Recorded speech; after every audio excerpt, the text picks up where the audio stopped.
So, the British Film Institute, in its infinite wisdom, has decided that the James Bond films are so problematic, they henceforth require content warnings. And people have been asking me what my opinion is about this. I haven't really felt like talking about it until now, but you know what? Let's do it. Let's have a chat about why the British Film Institute has decided to do this. Stay tuned. Hi guys, it's me. I haven't made a video in a hot minute because my life has been getting in the way, but I thought this was a good opportunity to make one, because people have been asking me, hey, have you heard that the British Film Institute is requiring content warnings on the James Bond films? What do you think? And my initial reaction was, isn't that such a typically British thing to do? It had to be the British Film Institute, didn't it? Oh, God, I'm very proud to be British, and I wouldn't be who I am without my British upbringing. However, I sometimes despair of my homeland. We have a character flaw. We have a serious character flaw, which is like this twitching lace curtain judgmentalism that we have. We're all a bunch of hand-wringing busybodies. It's a nanny state. And the British Film Institute looking at James Bond films going like, oh, these are problematic. We need to warn people about them. Because, I don't know, are you worried that a 7-year-old is going to watch You Only Live Twice and decide that they're going to turn themselves Japanese or something? I don't know. It's bloody ridiculous. It is bloody ridiculous. And that's not saying the whole idea of content warnings isn't without merit. I mean, you look back at some of the Warner Brother cartoons from like the 30s and 40s, like Bugs Bunny and Daffy Duck and stuff. And yeah, some of them had some things now that we look at now and we raise an eyebrow at. We're like, okay, there's the housemaid is obviously an African American woman, and she's beating the cat with a broom. And during the World War II, when the cartoons were used as like propaganda, there are some really quite negative representations of Japanese people. So yeah, there are problematic things when we look at that 70, 80 years later. So I can understand a content warning. And I think in terms of the James Bond movies, I really struggle to see where they're so problematic. But if we are going to take an approach to dealing with that, a content warning is a fair thing. I would take a content warning any day over what those people at Fleming Publications did, which is censor the books. That is just disgusting. I'm so angry at that, and I'm so angry at the fact that Fleming Publications has never really addressed it. But you know, they're doing a lot of good things. This is a big sticking point that at some point they're going to have to address. But what they should have done is have the opening pages of the book, hey, this book was written in 1955, and therefore some of the things that it says, people these days might consider problematic, but here is the book, unadulterated.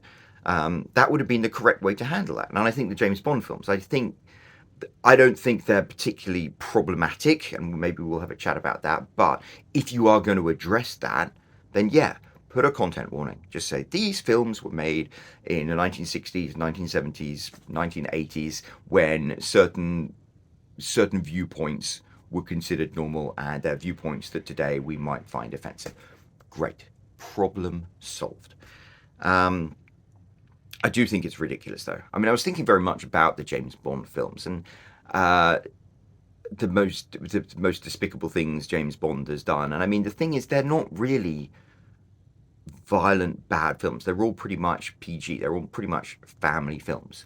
And, you know, James Bond jumps into bed with a lot of women and he guns down a lot of bad guys. But it's very much like Cowboys and Indians action movie shtick.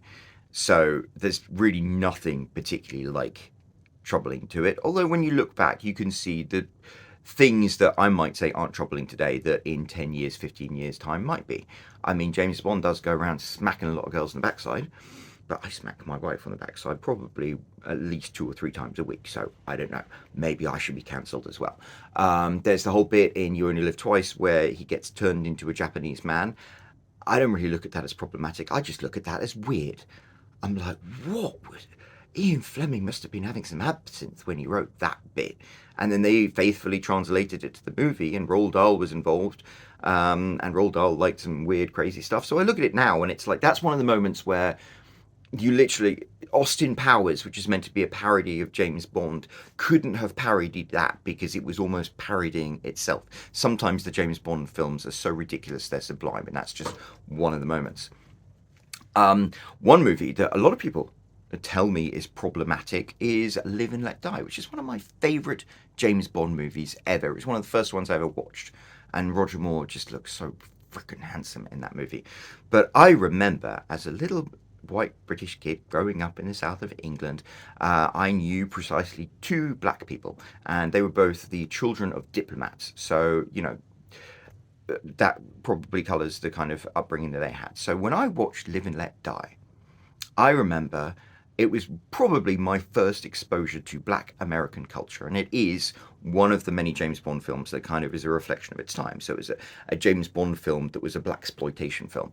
But what you have to remember is black exploitation as a genre of movies wasn't necessarily exploiting black people, it was exploiting black culture. And it was the first time me as a kid got exposed to like black American culture. And I was like, wow, this is so cool. Look at this. It's the only James Bond film in which the bad guys are cooler than James Bond. I mean, when you think about it, in the lexicon of all the James Bond films, the bad guys, who are the best bad guys? And they're the ones who are like competent and threatening. And Mr. Big really is like he is a big, tough fella who James Bond you could think would lose in a fight to. He is surrounded by his henchmen who are all ruthlessly efficient. They're not like joke henchmen. You've got a guy with a robotic arm. That's pretty scary. You've got Baron Samedi. You even have Whispers. He's a big lad. He could probably pummel the crap out of you. It's like I remember that scene where James Bond is strapped to the chair in Mr. Big's office and he's having his finger threatened to be chopped off. I was like, wow, I genuinely feel some concern for James Bond's welfare. So, yeah, I think the film is great. And I really liked the fact that it lent so heavily into black American culture. And I don't think it was exploitative at all. I mean, you look at the credits as the film rolls, and you have, the Black Stuntsman Society of America did all the stunts, and you've got the cool boat chases and stuff. It's like this was a film that celebrated black American culture of the 1970s and then allowed us little white kids in England to watch it and be amazed by it. And to me, Black America, as represented in that movie, was as exotic and colourful to me as like Thailand in The Man with the Golden Gun or Corsica in The Spy Who Loved Me. It was like this was a wild and dangerous world that James Bond was in, and I liked it.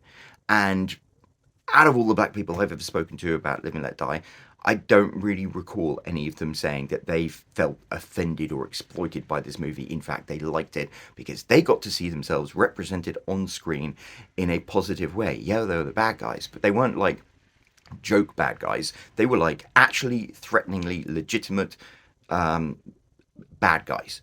I mean, the whole thing in Live and Let Die, the book, where Mr. Big is like, I want to be the Napoleon of crime. This is the chance for a black man to do something amazing in this particular field that has always been dominated by white people. Ian Fleming wrote that in 1955. He was trying to create a bad guy who is a black guy who was right up there as a Napoleon of crime. And, you know, I think really all the people who complain about Live and Let Die being like the racist James Bond film all end up being these hand-wringing, apologist, lace curtain twitching people, white people basically, who are like, oh, this film, it represents black people as maybe the bad guys. This is a racist film. It's like they're the people who are saying it's racist, whereas maybe the people who actually have a legitimate opinion about the movie say something else. But one of the things we have in Britain as part of one of our cultural flaws is the fact that there are an awful lot of hand-wringing, very well-intentioned white people who feel that it's their role to speak for minorities and disadvantaged groups rather than let them speak for themselves. So I can absolutely imagine that, everyone in the British Film Institute probably looked like me, and they're all sitting there going like, oh, this film is problematic, when actually maybe they should open their minds and view it from a larger viewpoint. I appreciate Live and Let Die as a movie much more, having lived in America, having walked the same streets as James Bond did. It's one of the few James Bond films, I think it's the only one set in New York or that has a moment in New York, and it's like, it's cool. To me, Live and Let Die was one of my gateways into what American culture is. And then coming here, it helps me understand and appreciate this place so much more. And it's just, I feel it's unfortunate that a bunch of hand-wringing people back in the UK are deciding that a film like that is problematic without understanding or even having the ability to understand the cultural context in which it was made and comes from. So, I don't know. That's my thought, and I think it's ridiculous. But I think what's really ridiculous about the British Film Institute saying that these movies need like a content warning is, what are they protecting us from?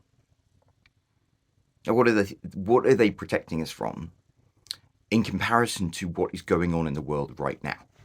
That's really, I think, where I'm just offended by this decision, because it's like a bunch of well-paid bureaucrats are sitting in office saying, we've got to make sure that people don't see this because they might misunderstand, parts about it and get some funny ideas. Whereas what do we have in the world right now?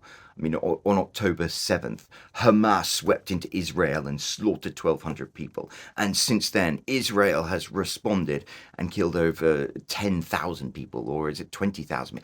I don't even know. And it's like, that's offensive to me. To watch something like that going on with people slaughtering other people in the Middle East is offensive to me. And that's something that we get exposed to on a daily basis.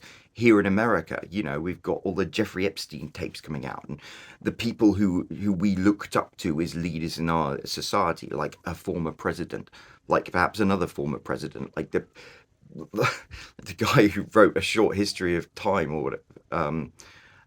Stephen Hawking is involved with this vile and disgusting man trafficking humans. It's like, that's offensive to me. What's going on in the real world right now at this particular point in time is so much more offensive to me than anything that could be in the James Bond movies. That the very fact that the BFI has decided that they need content warnings, that's offensive to me. It's like, how can you? But I honestly believe that's part of the thing. It's like, let's have an argument about the James Bond films to divert all the attention away from what's actually going on in the world right now. And I think that's part of it. It's all part of this grand guignol in which people attack culture to attract attention away from what they are actually doing and what's actually going on in the world. And I don't know. Maybe in some ways that's not necessarily a bad thing, because I look at the news every single day and I am really, really troubled with what's going on in America and the world right now. I'm really troubled by the stuff I watch in the news, both domestically and abroad. And so to a certain extent, it's quite nice to look at the James Bond movies, which are wonderfully inoffensive, to be honest, and then jump in to defend them and protect them as if, BFI issuing a content warning is an important thing. I mean, it's not really in the grand scheme of things. But it's a way for me to divert my attention away from that rather than look at the horrible, horrible things going on in the world right now. So, I don't know. I think it's a ridiculous idea for the BFI to issue these content warnings, but it's the shape of things to come. But at least they're not taking the Ian Fleming route of censoring what has happened, and maybe they will try that in the future, and I don't know. That's another battle for another day, but it just makes me want to watch the James Bond films even more. So, I'm going to go and watch Live and Let Die tonight and feel really, really good about it and enjoy it. So that's all my thoughts that I have on the subject. Hey, tell me what you think. Drop a comment down below, and I would love to hear your opinion. Do you think these films need a content warning, or is how inoffensive they are just like make the whole thing a joke? I don't know. Tell me down below, and I'll be back with another video very soon. I'm Roland Hume. I've sold 67,000 copies of my books. If you want to find out how I did it, I've got a link right here you can click. And otherwise, don't forget to subscribe. I've got more videos coming soon. Thank you.